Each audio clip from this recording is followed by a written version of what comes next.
maliwanag po dito mga kaibigan na pumalag si Bato. Ayaw magpahuli sa Interpol sa utos ng ICC. Let the PNP handle the matter because ang membro ng Interpol is the PNP. At ang PNP naman at ang Interpol ay madali lang yung magkakaintindihan. Madali mo na sabihin ng PNP na sorry Interpol, we cannot implement orders coming from the ICC. Alright, welcome back to my YouTube channel. I'm Andes Vlog. Nako, latest update sa ICC. Latest update dito ho kay Bato ay umiiyak na ho. Grabing takot sa ICC.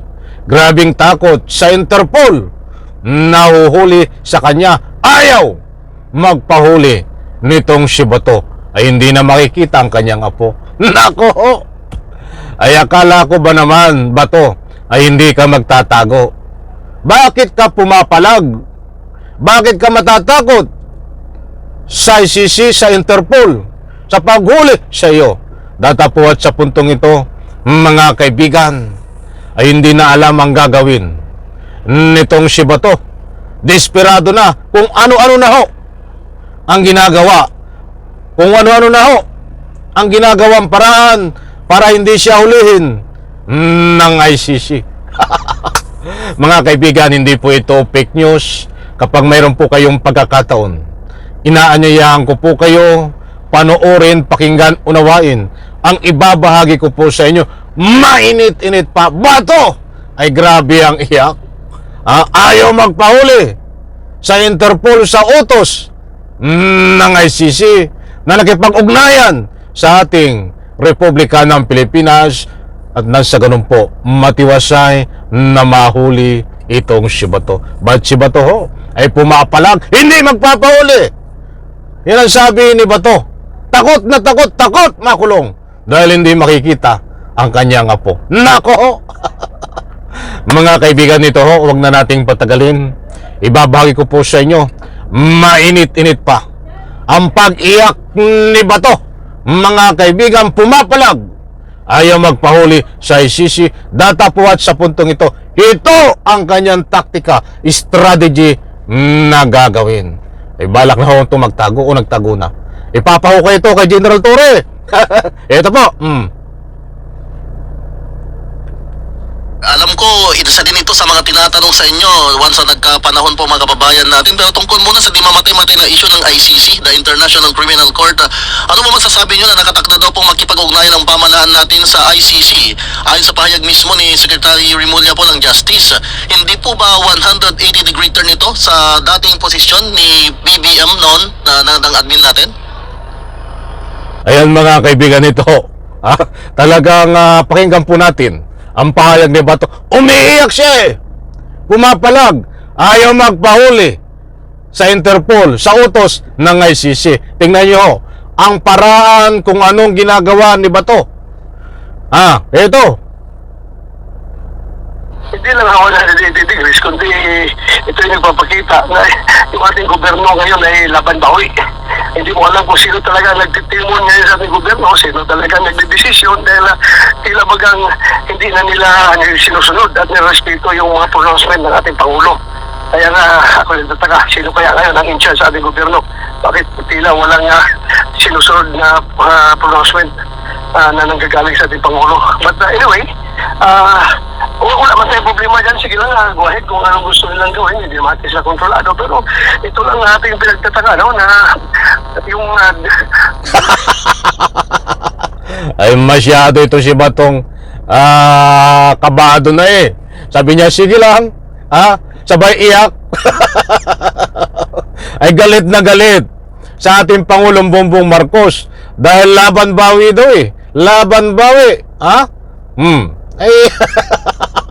Diyos ko po, Rodi, Santissima Malabirin. Wala kang dapat ikatakot, Bato, kung wala kang kasalanan at kung walang matitibay na ebidensya. Ngayon takot na takot ka dahil maraming matitibay na ebidensya. Ay nandun na si Matubato. Nagsumbong na sa ICC para ipakuha ka na pinatunayan ni Matubato at iba pang testigo. na kayo ay napakaraming biktima. Nako, DOJ mismo, we worry about Interpol. In the first place, the DOJ is not a party, is not a member of Interpol. Let PNP handle the matter because ang membro ng Interpol is the PNP. At ang PNP naman at ang Interpol ay madali lang yung magkakaintindihan. Madali mo na sabihin ng PNP na sorry Interpol, we cannot implement orders coming from the ICC which we don't recognize their jurisdiction over us by virtue of our withdrawal from the Rome Statute. At yun naman ang maintindihan. wag nang umiyak ba to? Iisa ang patutunguhan mo. Sa bagay wala kayong iwanan. Digong, Bongo, Bato. Magsama-sama kayo. Diyan sa inyong bagong yugto ng inyong patutunguhan na yan ay isang uri na dapat manaig ang paniningil sa pamagitan ng tamang proseso sa mga biktima nyo. ICC ang kailangan sa inyo. Huwag na magalit sa kay President Marcos. Ipapa-impeach mo pa eh. Ang lakas ng loob nito mga kaibigan. Mantakin nyo, ipapa-impeach ang ating kasalukuyang Pangulong Bongbong Marcos. Ang laki ng ulo nito eh. Pero sa bagay, bilog, hindi natin alam kung ano ang laman ng utak nito. Mantakin nyo, ipapa-impeach si Pangulong Bongbong Marcos dahil hindi siya sinusuportahan, dahil ibibigay siya sa ICC, anak ng katakot-takot, nananaginip ka ng gising bato. Ang Interpol dahil marami mga kaso na nag-coordinate ang Interpol at ang mga member police agencies niya like the PNP and for that matter the Interpol is inclined to listen to its member police agencies who are paying dues, membership dues annually sa organization na yan is ICC who is not a party to the Interpol. Yung ICC Interpol exists not for ICC but it exists for its member police agencies. Pero po ang mga pag-treat natin dapat sa sitwasyon. Kaya nga lang, buwang lang ang maniniwala sa iyo ba to? Sa bagay yung mga tagasunod mo maniniwala sa iyo yan.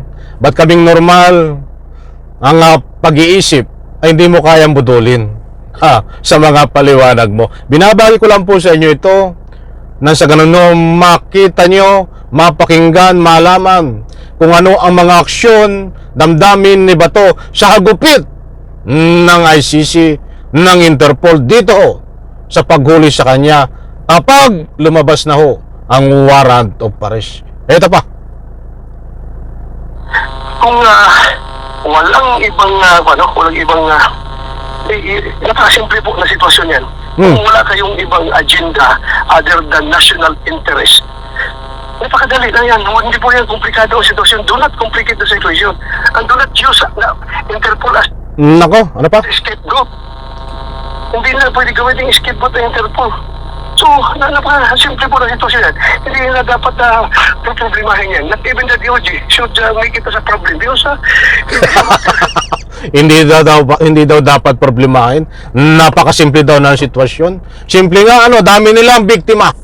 30,000 approximately ang lumalabas sa investigasyon. Simple, ayon kay Bato. Nako ho, hanggang ngayon ba ay patuloy pa rin ang pagmamain condition ito, mga kaibigan. Pero kahit anong gawin mo ba to, na paninira sa gobyerno na ang iyong layunin para kumampi sa iyo ang taong bayan, pues nagkakamali ka.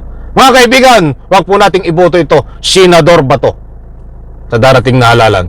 Ito po ay problema ng ating bansa na patuloy na gagawin niya kapag tinama pa, mga kaibigan. Maliwanag po dito, mga kaibigan, na pumalag si Bato, ayaw magpahuli sa Interpol sa utos ng ICC.